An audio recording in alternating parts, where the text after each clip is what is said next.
오늘은 스티브 잡스의 말을 가지고 한번 생각해 보도록 하겠습니다. Stay hungry, stay foolish. 그 스탠퍼드 대학 졸업 연설에서 잡스가 한 얘기입니다. 근데 미국 대학 졸업식에서 가장 하이라이트는 졸업 연설이거든요. 졸업 연설이에요. 그러니까 졸업 연설자로 누구를 선택하느냐가 굉장히 대학으로서는 과제예요. 그러니까 주로 사회적으로 덕망이 있고 성공한 사람들이 연설자로 학력에 관계없어요. 그렇게 얘기합니다. 마이크로소프트의 빌 게이츠 같은 경우도 하버드 연설을 했거든요. 근데 빌 게이츠는 대학 졸업했어요? 못 했어요? 안 했죠. 1학년 때 그만뒀죠. 그만뒀어요. 그런데 스탠포드 같은 세계 최고 대학인데 거기서 저런 얘기를 했어요. Stay hungry, stay foolish. 그러니까 hungry, 배부르게 stay full, 또 stay clever 그렇게 안 하고 stay hungry, stay foolish. 근데 저 두 가지 요소가 사실은 성공의 핵심적인 요소입니다. 두 가지 요소가 핵심적인 거예요. hungry는 갈망하라 그러는 거예요. 갈망하라. 간절히 원하라. 아니, 애터미 사업에 성공했다고 간절히 원하지 않는데 성공한 예는 없어요. 어느 날 우연히 보니까 임페리얼이 돼 있더라. 그런 게 있을 수가 없어요. 갈망하라. 마치 배고픈 사람이 음식을 찾는 것처럼 갈망해야 성공한다. 아무리 스탠포드 대학을 졸업해도 갈망하지 않으면 안 된다는 걸 졸업생들에게 지금 강조하는 거예요. 근데 두 번째 뭐라고 그랬어요? 스테이 클레버 하지 않고 스테이 폴리시 그랬어요. 우직하라요. 우직하라. 교활하게 네 이익만 쫓지 말고 우직하게 정직하게 나가라는 거예요. 이 두 가지가 성공의 핵심입니다. 그런데 잡스가 한 말 중에 우리나라를 발칵 뒤집어 놓은 말이 있어요. 그게 애플은 과학기술과 인문학의 접점에 있다. 내가 만일 소크라테스와 오후를 보낼 수 있다면 애플의 모든 것을 걸어도 좋다. 근데 잡스는 그 말을 한 번만 한 게 아니고 여러 번 했어요. 여러 번. 애플은 과학기술과 인문학의 접점에 있다. 내가 만약 소크라테스와 오후를 보낼 수 있다면 애플의 모든 걸 걸 수 있다. 이런 말을 했단 말이에요. 근데 잡스가 그런 말을 했을 때 미국에서는 아무 반응이 없었어. 아무 반응이 없었어요. 근데 한국에서 야단법석이 일어났어. 아니, 인문학을 하면 돈이 된다네. 돈이? 그래가지고 기업에서부터 인문학 열풍이 불기 시작합니다. 그런데 인문학은 돈이 되는 게 아닙니다. 돈이 되는 방향을 가르쳐 주는 거예요. 우리나라는 지금까지 캐치업 국가였습니다. 즉 앞에 가는 선진국을 따라잡기 위해서 뛰어갔어요. 그래서 40-50년 만에 이 정도 수준에 올라간 국가는 지구상에 없어요. 그렇게 빨리 우리는 따라갔어요. 그런데 캐치업하고 퍼스트 무버, 다시 말하면 쫓아가는 나라와 1등 국가, 선진 국가는 전혀 달라요. 따라가는 것의 어려움이 10이라면 선진 상태로 가는 것, 선진 상태를 유지하는 것은 아마 어려움이 100점 될 거예요. 그거 그렇게 되는 게 아니에요. 되는 게 아니에요. 자, 일본이 1992년에 세계 최초로 1인당 국민소득 3만 달러가 됩니다. 일본이 세계 최초예요. 독일이 두 번째로 1995년, 미국이 세 번째로 1996년에 3만 달러가 됩니다. 그런데 문제는 그 3만 달러에서 4만 달러를 갈 수 있느냐 하는 문제예요. 그러니까 $10,000에서 $20,000 가기도 어렵지만 $20,000에서 $30,000 가는 건 더 어려워요. 그리고 $30,000에서 $40,000 가는 건 더 어려워요. 점점 어려워져. 왜? 앞에 가니까 참고할 사람이 없어. 참고할 나라가 없어. 그러면 모든 기준과 길을 자기가 만들어 가야 되니까 그렇단 말이에요. 그런데 일본이 1992년에 $30,000가 됐는데 25년이 지난 2017년 통계를 보면 아직도 39,000불이에요. 자, 그러면 $30,000를 유지하는 게 쉬워요? 어려워요? 어렵습니다. 어려워요. 그대로 가는 게 아니에요. 우리는 그러면 어떻게 됐냐? 우리는 2006년에 $20,000를 달성을 했습니다.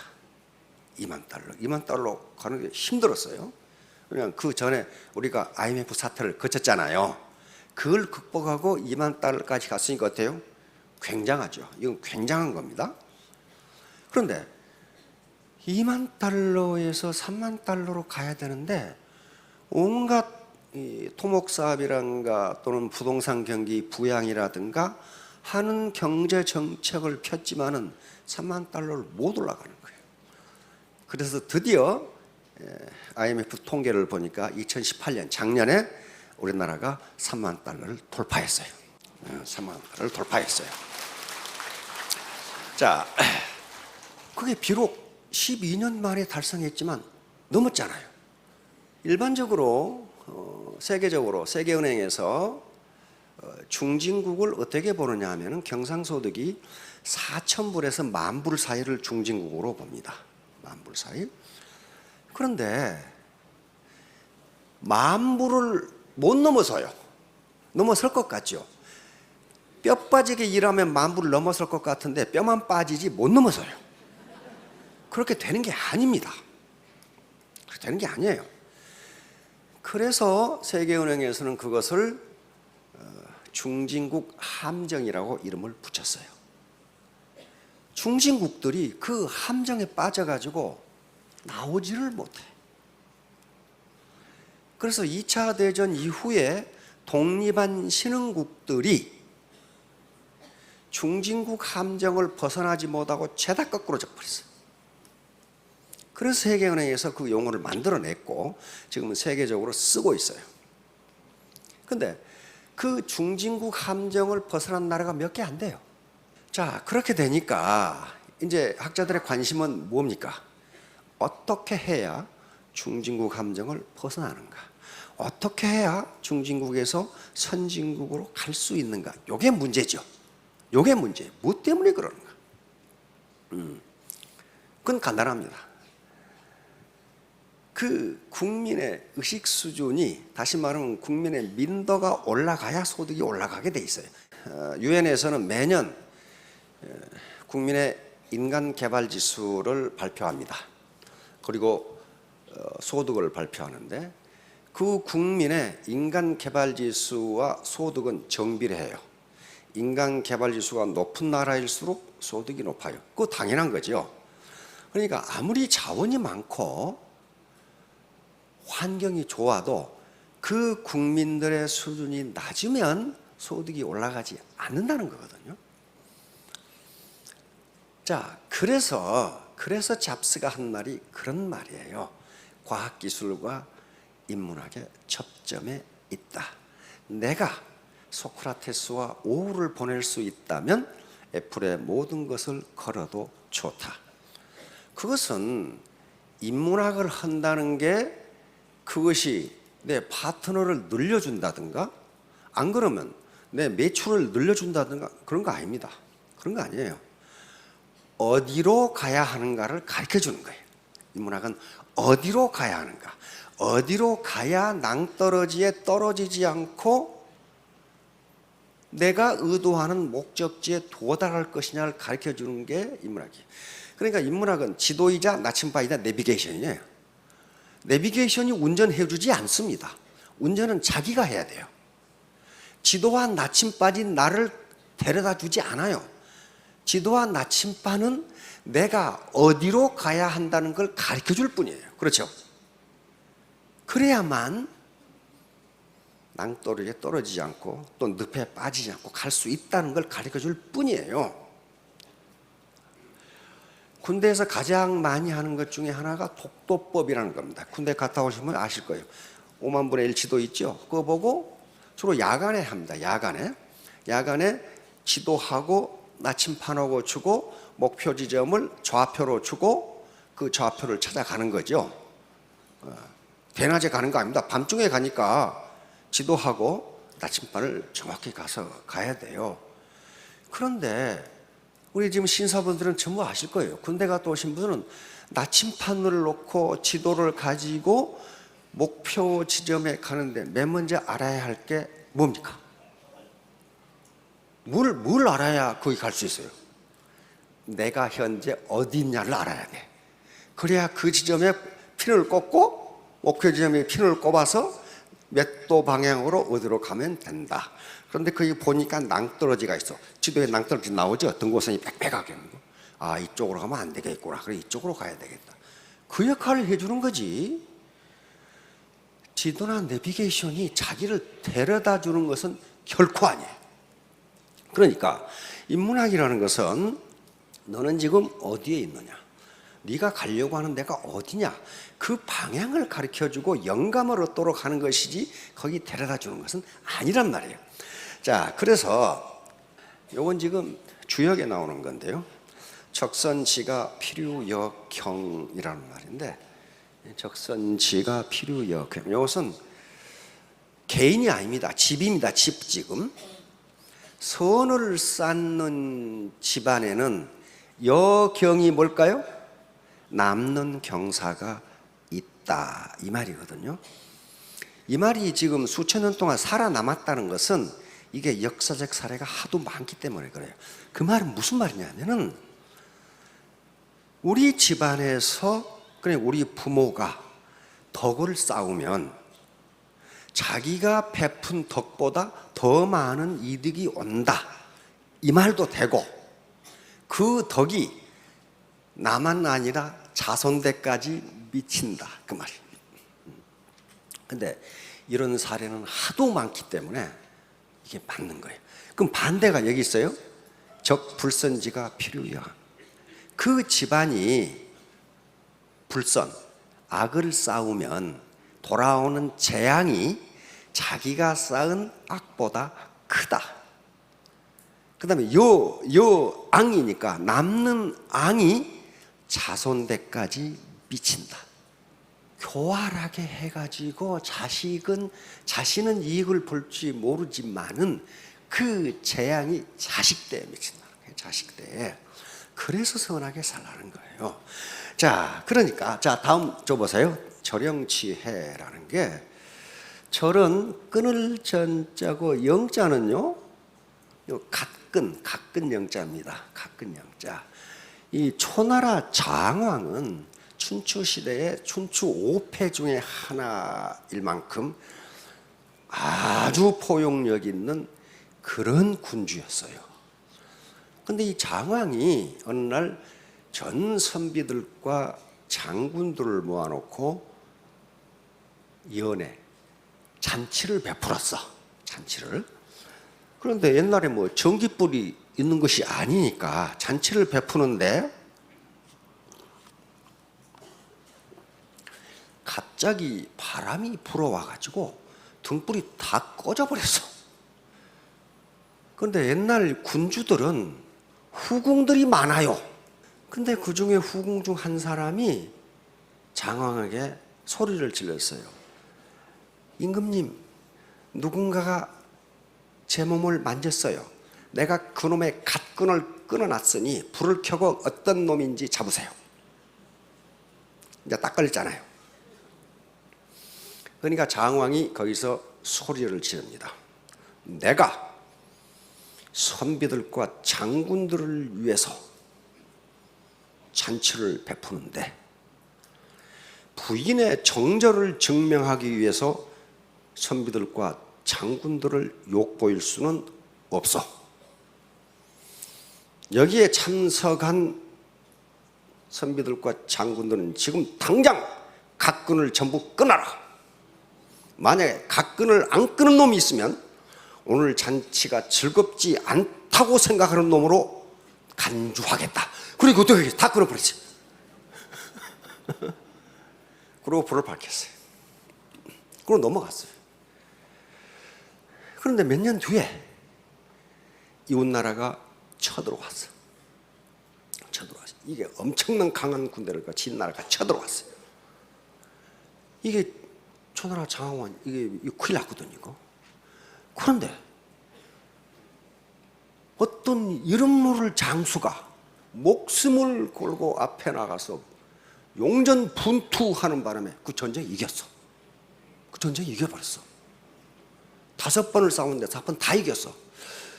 초나라 장황이 의아하거든. 그래 그 장수를 불렀어. 침이 부덕하여 자네가 누군지 모르겠는데 자네는 어찌하여 그렇게 목숨을 아끼지 않고 싸웠는가? 그러니까 이 장수가 무릎을 꿇으면서 대왕이시여, 저는 5년 전에 죽어야 할 몸입니다. 바로 각근을 끊긴 놈이 접니다. 어때요? 포용해. 조그마한 실수를 포용하니까 어때요? 나라가 망할 뻔한 위기, 그리고 자기가 죽을 뻔한 위기를 그것을 음덕양보라 그래. 남모르게 덕을 베푸면 드러나게 보답을 받는다는 얘기예요. 드러나게 보답을 받는다. 이게 고전에 전부 기록돼. 이걸 음덕양보라고 한다. 그렇게 기록이 되어 있어요. 그러니까 우리나라 임금님들이나 또는 그 세자가 어떤 큰 행사나 혼례를 칠 때 보면 면류관을 쓰죠. 앞에 뭐가 주렁주렁 달려가지고 면류관을 써요. 근데 오늘 자료를 보니까 면류관을 쓰는 이유가 있답니다. 다 보지 말라는 거예요. 다 보지 말라. 시시콜콜 따지지 말라. 리더는 어떤 경우에는 알고도 모른 척 해줘야 된다. 그런 얘기라, 그런 뜻이랍니다, 이게. 저는 그거 잘 안 보이게 왜 주렁주렁 달고 다니나 그런 생각했는데 그런 의미가 있더라고요. 자, 그 다음에 여기 두 번째, 요 얘기는 제가 가끔 여러 번 했습니다. 이게 제임스 페일이라는데 필라델피아에, 과거에 필라델피아는 굉장히 큰 도시고 그 옆에 피츠버그, 이 백화점에 어느 날 비를 줄줄 맞은 할머니가 백화점에 들어왔어. 그런데 가만히 점원들이 보니까 이게 치약 살 손도 없는 것 같아. 요걸 회원으로 받아 마라.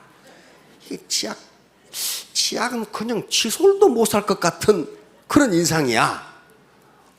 그러니까 다른 이 점원들은 그냥 무시해버린 거야. 어이구, 할머니 빨리 나가지. 근데 페일이라는 젊은 청년이 다가와서 의자를 갖다 주면서 할머니 다리 아프신데 쉬었다 가세요. 그리고 우리 백화점을 한번 돌아보시고 잘 구경하신 다음 비가 그치면 돌아가세요. 그렇게 해줬어요. 페리, 제임스 페일이라는 청년이에요. 그리고 끝났어. 끝났는데 한 달 후에 그 백화점 사장에게 한 통의 편지가 날라들었습니다. 우리 스코틀랜드에 있는 성을 장식해야 되고 우리 회사에 비품, 그 다음에 일반 용품을 써야 되니 공급해 주시오. 근데 그걸 사장이 계산해 보니까 그 백화점의 1년 이익보다 더 커. 그런데 이 일은 반드시 제임스 페리에게 맡기세요. 이래놨어. 그 할망구가 누구냐 하면은 그 당시 세계 최고의 부자인 앤드류 카네기의 어머니였어요. 그러니까 밖에 나가시면 혹시 비 맞고 있는 할머니가 계시는가? 아, 저분이 이건희 회장의 외할머니가 아닐까? 이렇게.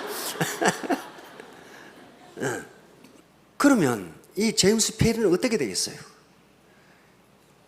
세계 최고의 부자인 카네기가 데려왔습니다. 그래서 역시 최고의 부자 중에 한 사람이 됩니다. 단지 비 맞은 할머니에게 의자를 내주고 친절하게 해줬을 뿐이에요. 그러니까 뭐예요? 적선지가 필요여경이에요. 네가 덕을 베풀면, 선을 베풀면 네가 베푼 선보다 훨씬 큰 경사를 맞을 것이다 하는 거거든요. 이게 이런 사례가 너무 많기 때문에, 너무 많기 때문에 지금 현재도 이루어야 할 길이 없어요. SAO 시험지 문제 사건이라든가 그것도 자식에게 얼마나 큰 재앙을 지금 주고 있습니까? 그렇죠? 이게 적불선제가 필요요함이에요. 이게 영악하게 굴면 손해를 본다는 거예요. 그런데 스테이 폴릿이란 말을 스티브 잡스가 먼저 한 게 아니고 동양 고전에 한비자라는 고전이 있어요. 한비자. 한비자에 보면 그런 말이 나와요. 교활하게 남을 속이는 것보다 우직하게 행동하는 게 이익이다. 그렇게 나와요, 그게. 그러니까 이미 옛날 선인들이 그걸 알고 있었다는 거예요. 그리고 역사적으로 보면 교활하게 이익을 따라 행동한 사람은 반드시 죽임을 당해. 그걸 아는 사람에게 죽임을 당해요. 왜냐하면 그 사람은 한 번 배반하면 다음에 배반할 가능성이 높거든요. 자, 다음. 그래서 결론은 황금률입니다. 이걸 황금률이라고 합니다. 이것만 되면은 윤리학이나 도덕률의 거의 전부라고 생각해서 학자들이 황금률이라고 부릅니다. 무엇이든지 남에게 대접받고자 하는 대로 너희도 남을 대접하라. 저렇게 되면요, 사회가 문제가 하나도 없어요. 자기가 당하기를 원하지 않는 것을 남에게 베풀지 말라. 남에게 하지 말라는 거예요. 그러니까 이렇게만 되면 적불선지가 필요요항이 없어져요. 지가 당하기 싫은데 남이 쓰레기 아무렇게 버리면 그게 싫으면 너도 그렇게 하지 말라는 거예요. 남이 약속을 어긴 게 싫으면 너도 어기지 말라. 남이 이기적으로 행동하는 게 싫으면 너도 그렇게 하지 말라. 그런 거예요. 그래서 다 잊어버리시더라도 이 황금률만 알고 계시면 아마 애터미 사업에 성공하실 수 있을 겁니다. 예, 3년 후, 5년 후에 모두 성공하시기 바랍니다. 감사합니다.